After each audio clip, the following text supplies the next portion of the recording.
श्री दुर्गा सप्तशती का प्रथमो अध्याय। भक्तजनों, आज दुर्गा सप्तशती का प्रथम अध्याय शुरू कर रही हूँ। कथा कहने में जो भी मुझसे त्रुटि हो जाए उसको कृपा पूर्वक क्षमा कीजिएगा। विनियोग। ओम प्रथम चरित्रस्य ब्रह्मा ऋषि महाकाली देवता गायत्री छंदः नंदा शक्ति रक्तदंडिका बीजम अग्निस्वम ऋग्वेदा स्वरूपम श्री महाकाली प्रीति अर्थे प्रथम चरित जपे विनियोगः। मैं इस पाठ का हिंदी में पाठ करूंगी जिससे सबको समझ आए, क्योंकि बहुत से लोगों को संस्कृत नहीं समझ आती है और आती भी नहीं, इसलिए कृपा कीजिएगा मुझ पर।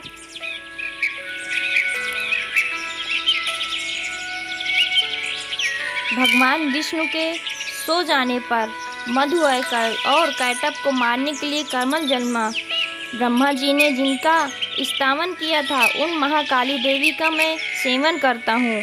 वे अपने 10 हाथों में खड़ग चक्र गदा बाण धनुष परीद शूल भुसुंडी मस्तक और शंख धारण करती हैं। उनके 3 नेत्र हैं। वे समस्त अंगों में दिव्य आभूषणों से विभूषित हैं। उनके शरीर की कांति नीलमणि के समान है तथा वे 10 मुख और 10 पैरों से युक्त हैं। मार्कंडेय जी कहते हैं, सूर्य की पुत्री सावर्णी जो 8वें मनु कहे जाते हैं, उनकी उत्पत्ति की कथा विस्तार पूर्वक कहता हूँ, सुनो। सूर्य कुमार महाभाग सावर्णी भगवती महामाया के अनुग्रह से जिस प्रकार मानवंतर के स्वामी हुए वही प्रसंग सुनाता हूँ। पूर्व काल की बात है। स्वरिचित मानवंतर में सूरत नाम के एक राजा थे जो चैत वंश में उत्पन्न हुए थे। उनका समस्त भूमंडल पर अधिकार था। वे प्रजा का अपने और सब पुत्रों की भांति धर्मपूर्वक पाला करते थे। तो भी उस समय कोला विध्वंसी नाम के क्षत्रिय उनके शत्रु हो गए। राजा सूरत की दंड नीति बड़ी प्रबल थी। उनका शत्रुओं के साथ संग्राम हुआ। यद्यपि कोला विध्वंसी संख्या में कम थे तो भी राजा सूरत उनसे परास्त हो गए। तब वे युद्ध भूमि से अपने नगर को लौट आए और केवल अपने देश के राजा होकर रहने लगे। किंतु वहाँ भी उन प्रबल शत्रुओं ने उन पर उस समय महाभाग राजा सूरत पर आक्रमण कर दिया। राजा का बल क्षीण हो चला था, इसलिए उनके दुष्ट बलवान एवं दुरात्मा मंत्रियों ने वहाँ उनकी राजधानी में भी राजकीय सेना और खजाने को हथिया लिया। सूरत का प्रभुत्व नष्ट हो चुका था, इसलिए वे शिकार खेलने के बहाने घोड़े पर सवार हो वहाँ से अकेले एक घने जंगल में चले गए। वहाँ उन्होंने विप्रवर मेघा मुनि का आश्रम देखा, जहाँ कितने ही हिंसक जीव परम शांति भाव से रहते थे। मुनि के बहुत से शिष्य उस मन की शोभा बढ़ा रहे थे। वहाँ जाने पर मुनि ने उनका सत्कार किया और उन मुनि श्रेष्ठ के आश्रम पर इधर उधर विचरते हुए कुछ काल तक रहे। फिर ममता से आकृष्ट होकर वहाँ इस प्रकार चिंतन करने लगे, पूर्व काल में मेरे पूर्वजों ने जिसका पालन किया था वही नगर आज मुझसे रहित है। पता नहीं मेरे दुराचारी भ्रातृगण उसकी धर्म पूर्वक रक्षा करते हैं या नहीं। जो सदा मत की वर्षा करने वाला और सूरवीर था वह मेरा प्रधान हाथी अब शत्रुओं के अधीन होकर ना जाने किन भोगों को भोगता होगा। जो लोग मेरी कृपा धन और भोजन पाने से सदा मेरे पीछे पीछे चलते थे वे निश्चय ही अब दूसरे राजाओं का अनुसरण करते होंगे। उन अपव्ययी लोगों के द्वारा सदा खर्च होते रहने के कारण अत्यंत कष्ट से जमा हुआ मेरा खजाना खाली हो जाएगा।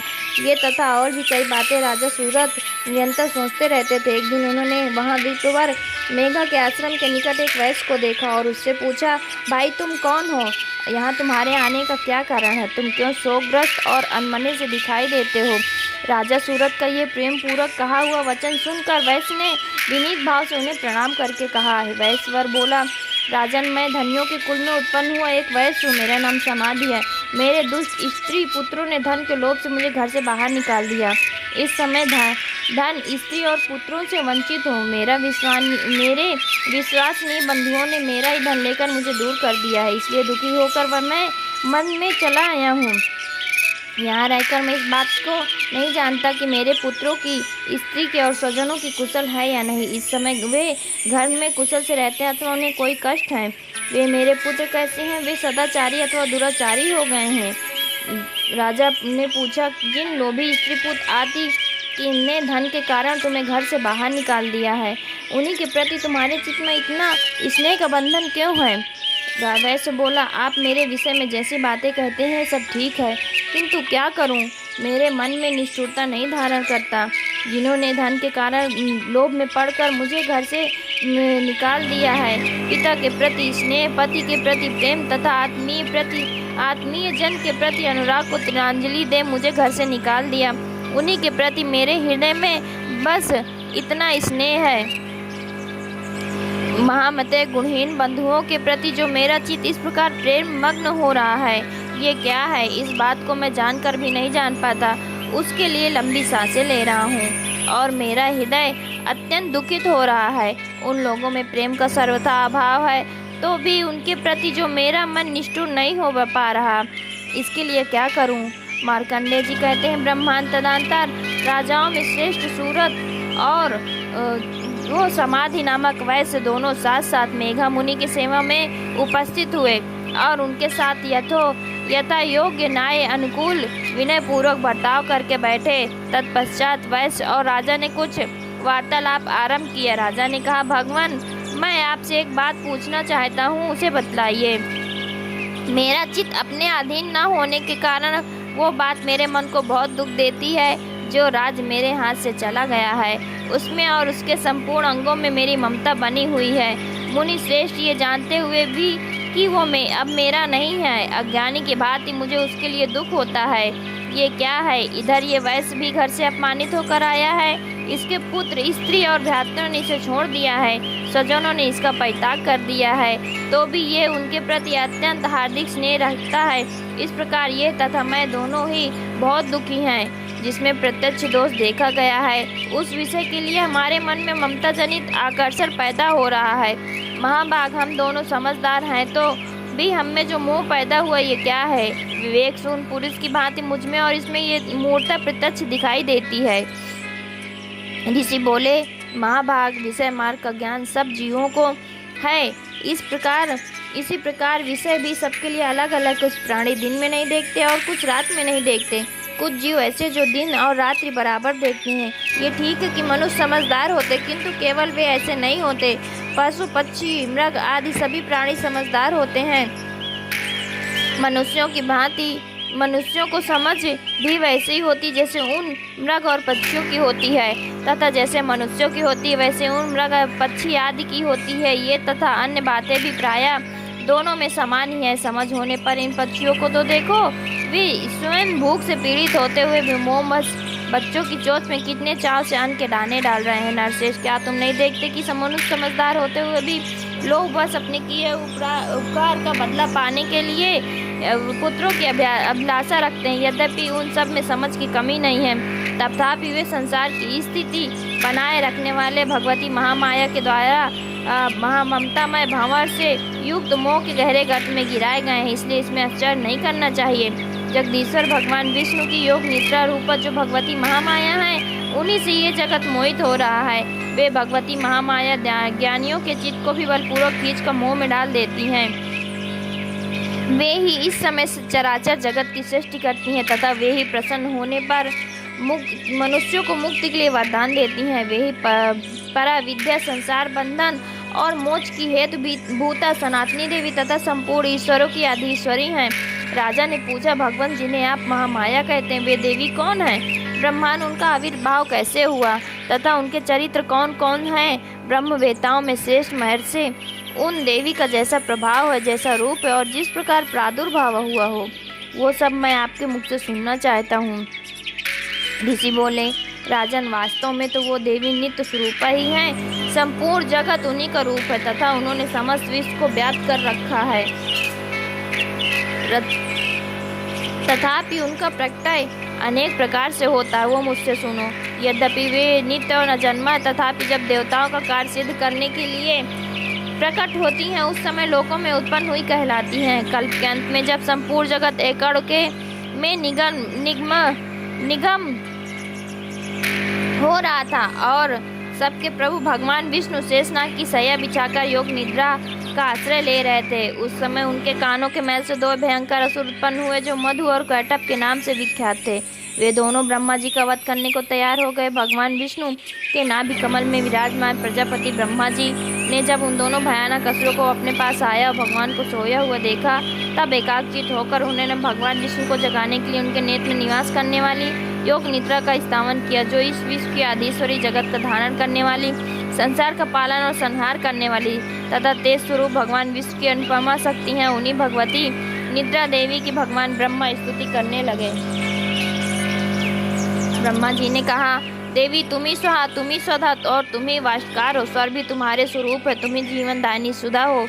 नित्य अक्षर प्रौढ़ में अकार उकार मकार इन 3 मात्राओं के रूप में तुम ही स्थित हो तथा इन 3 मात्राओं के अतिरिक्त जो बिंदु रूपा नित्य अर्धमात्रा है, जिसका विशेष रूप से उच्चारण नहीं किया जा सकता, वो भी तुम ही हो।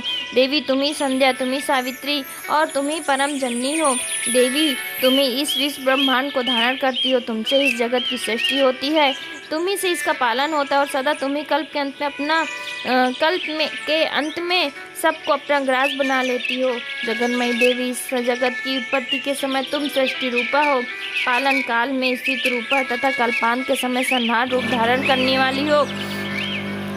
तुम ही महाविद्या, महामाया, महामेघा, महास्मृति और महामोह रूपा महादेवी हो, महासुरी हो।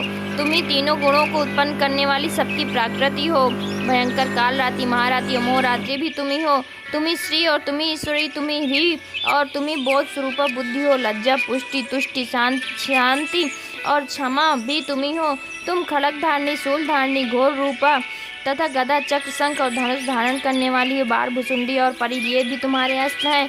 तुम सौम्य और सौम्यतर हो। इतना ही नहीं, जितने भी सौम्य एवं सुंदर पदार्थ हैं, उन सबकी अपेक्षा तुम अत्यधिक सुंदरी हो। पर और अपर सबसे परे रहने वाली परमेश्वरी तुम ही हो। सर्वस्वरूपे देवी, कहीं भी सत असत जो कुछ भी वस्तु, उन सबकी जो शक्ति वो तुम ही है। ऐसी वास्तव में तुम्हारी स्तुति क्या हो सकती है, जो इस जगत को की सृष्टि, पालन और संहार करते हैं। उन भगवान को जब तुमने निद्रा के अधीन कर दिया, तब तुम्हारी स्तुति करने में यहाँ कौन सा मत हो सकता है। मुझको, भगवान शंकर को, भगवान विष्णु को तुमने शरीर धारण कराया है, अतः तुम्हारी स्तुति करने की शक्ति किसमें है। देवी तुम तो अपने इन उदर प्रभाव से प्रशंसित हो। ये जो दोनों दुर्धर असुर मधु और कैटभ है, इनको मुंह में डाल दो और जगदीश्वर भगवान विष्णु को शीघ्र ही जगा दो। साथ ही इनके भीतर इन दोनों महान असुरों को मार डालने की बुद्धि उत्पन्न कर दो। ऋषि बोले, राजन, जब ब्रह्मा जी ने वहाँ मधु और कैटभ के मारने के उद्देश्य से भगवान विष्णु को जगाने के लिए तमोगुण की अधिष्ठाती देवी योग निद्रा की इस प्रकार स्तुति की, तब वो भगवान के नेत्र, मुख, नासिका,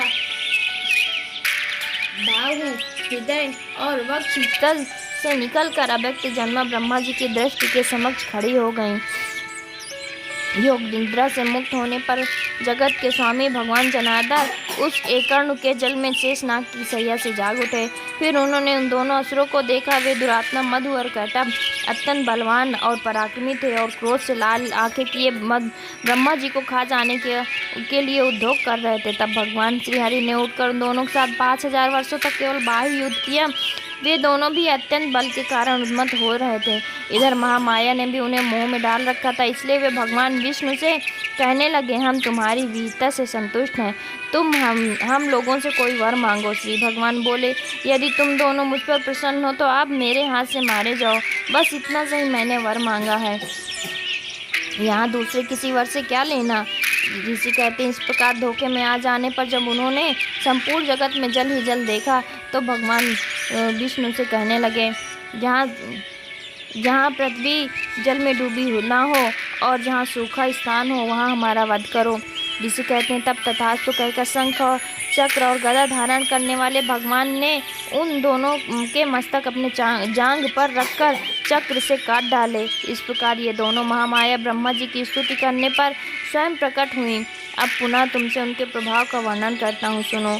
इस प्रकार श्री मार्कंडेय पुराण में सर्वाधिक मनवंतर की कथा के अंतर्गत देवी महात्म्य में मधु कैटभ वध नामक पहला अध्याय पूर्ण हुआ। जय माता की, जय माता की, जय दुर्गे माता।